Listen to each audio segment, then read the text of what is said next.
Assalamualaikum, jumpa lagi. Nah, kali ini seperti biasa kita akan membahas tentang soal TWK, di mana soal TWK ini merupakan soal yang terbilang cukup sulit karena harus menguasai sejarah, budaya, Pancasila ataupun undang-undang dan lain sebagainya yang terkait dengan wawasan negara. Adapun pada video kali ini sudah bagian 7, dan bagi teman-teman yang baru menonton bisa melihat beberapa video sebelumnya, yakni dari bagian 1 sampai dengan 6. Seperti biasa, sebelum kita mulai membahas soalnya, terlebih dahulu saya minta bantunya untuk klik subscribe, like, dan juga komen. Dan jangan lupa aktifkan juga tombol loncengnya supaya tidak ketinggalan informasi terbaru. Oke, untuk soal yang pertama, perhatikan pernyataan berikut ini. Yang pertama, negara menjamin kepentingan individu dan golongan. Yang kedua, negara ialah suatu susunan masyarakat yang integral, segala golongan dan bagian. Yang ketiga, ekonomi pasar sebagai bagian yang harus diterima apa adanya. Yang keempat, negara tidak memihak kepada suatu golongan yang paling kuat. Yang kelima, kepentingan individu perlu dikembangkan sebagai pusat peradaban. Nah, yang menjadi pertanyaannya adalah tentang berdasarkan pernyataan di atas yang menjadi prinsip utama dalam pengelolaan negara yang mencerminkan prinsip Bhinneka Tunggal Ika ditunjukkan pada nomor. Untuk yang A, 1, 2, dan 3, B-nya 1, 2, dan 4, yang C 1, 3, dan 4, yang D 2, 4, dan 5, dan yang terakhir yang E 3, 4, dan 5. Oke, di sini seperti biasa kita pahami ya dari kata kunci soal nomor 1 ini, yang mana ini adalah pernyataannya, bagian dari pernyataan dari 1 sampai 5, di mana pernyataan ini yang berkaitan dengan prinsip utama dalam pengelolaan negara, di mana ini mencerminkan dari prinsip Bhinneka Tunggal Ika.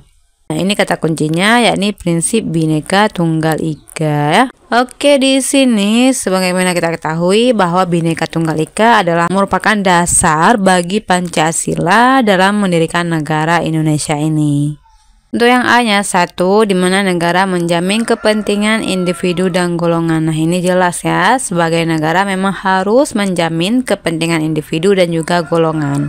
Oke, ini juga merupakan bagian dari prinsip Bhinneka Tunggal Ika. Ini kita conteng ya, bagian dari Bhinneka Tunggal Ika. Kemudian selanjutnya nomor A ini juga terdapat nomor 2, yakni negara ialah suatu susunan masyarakat yang integral, segala golongan dan bagian. Oke, ini juga termasuk ya, negara ialah suatu susunan masyarakat terdapat dari golongan dan bagian yang dimana terbentuk bagi menjadi sebuah negara. Selanjutnya yang ketiga, ekonomi pasar sebagai bagian yang harus diterima apa adanya. Nah, ini jelas ya, di sini dapat kita ketahui bahwa ekonomi belum termasuk ya bagian dari prinsip Bhinneka Tunggal Ika. Nah, di sini yang terdapat nomor 3 langsung kita eliminasi ya.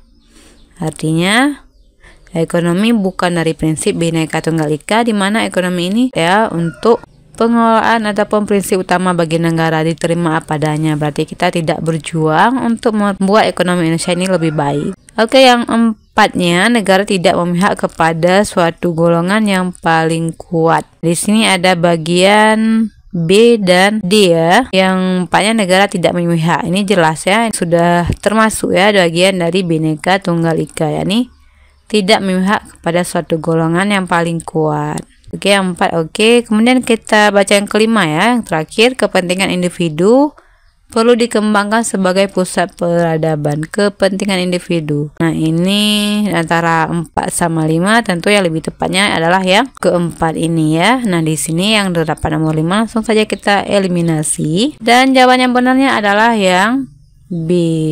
Selanjutnya pertanyaan nomor 2. Kegiatan yang dapat diselenggarakan untuk mempertemukan beberapa kebudayaan daerah yang ada di Indonesia melalui bentuk pentas budaya dan seni adalah dengan A. Melaksanakan konser musik secara rutin untuk dapat dinikmati oleh masyarakat. B. Pawai obor yang melibatkan siswa dan masyarakat umum secara menyeluruh. C. Mengadakan kegiatan festival kebudayaan yang melibatkan elemen masyarakat. D. Melakukan pameran fotografi dari berbagai daerah yang ada di Indonesia. Yang terakhir yang E. Menggiatkan pameran edukasi di berbagai daerah untuk kemajuan daerah.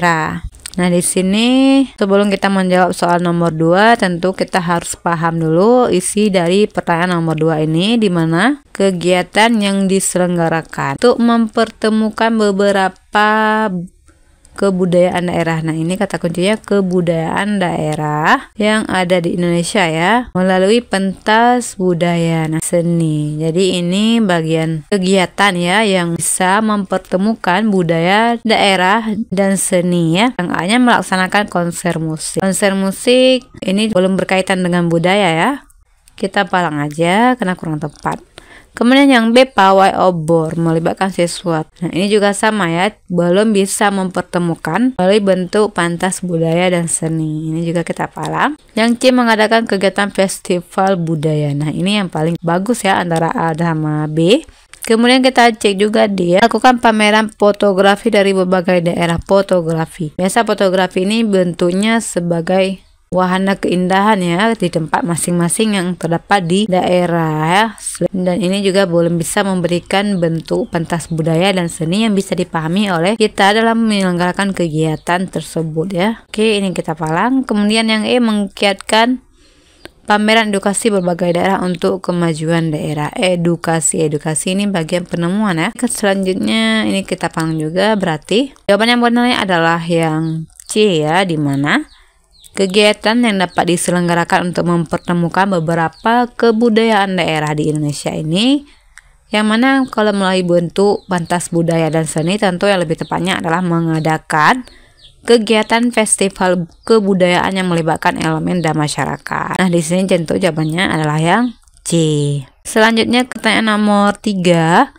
Di bawah ini merupakan contoh sikap integritas yang ditunjukkan oleh R.A. Kartini sebagai tokoh pergerakan nasional Indonesia yang berjuang. A, dengan kegiatan melalui bidang kesehatan dan pendidikan. B, pantang menyerah untuk memajukan kaum wanita. C, tanpa letih untuk gemar membaca setiap saat. D, mencetuskan kata mutiara habis gelap terbitlah terang. Dan E, berkomitmen dalam memajukan bidang sosial dan ekonomi. Nah, di sini seperti kita ketahui ya bahwa R.A. Kartini ini merupakan tokoh nasional ya. Dia berjuang tentu yang A dengan kegiatan melalui bidang kesehatan dan pendidikan ini belum termasuk ya, di mana kita ketahui R.A. Kartini ini merupakan pahlawan dari tokoh wanita ya, yang mana memperjuangkan hak kewanitaan. Itu ini kita palang. Kemudian yang B, pantang menyerah, memajukan kaum wanita. Nah, ini yang dimaksud ya, sebagai tokoh pergerakan dari nasional yang ditunjukkan oleh R.A. Kartini. Namun di sini coba kita cek juga C, D, dan E-nya. Untuk yang C, tanpa letih untuk gemar membaca setiap saat. Ini kewajiban ya bagi semua pihak. Kemudian yang D, mencetuskan kata-kata mutiara habis gelap terbitlah terang. Ini juga sama, belum termasuk bagian dari contoh integritas ya yang ditunjukkan oleh R.A. Kartini. Kemudian yang E, berkomitmen dalam memajukan bidang sosial dan ekonomi. Ini juga sama, palang juga. Dan di sini yang benar adalah yang B, yakni pantang menyerah untuk memajukan kaum wanita. Dan ini adalah bagian dari contoh integritas yang ditunjukkan oleh R.A. Kartini. Oke, sekian dari video kali ini, semoga bisa bermanfaat dan bisa membantu ya teman-teman dalam mempelajari soal TWK. Sekian, assalamualaikum warahmatullahi wabarakatuh.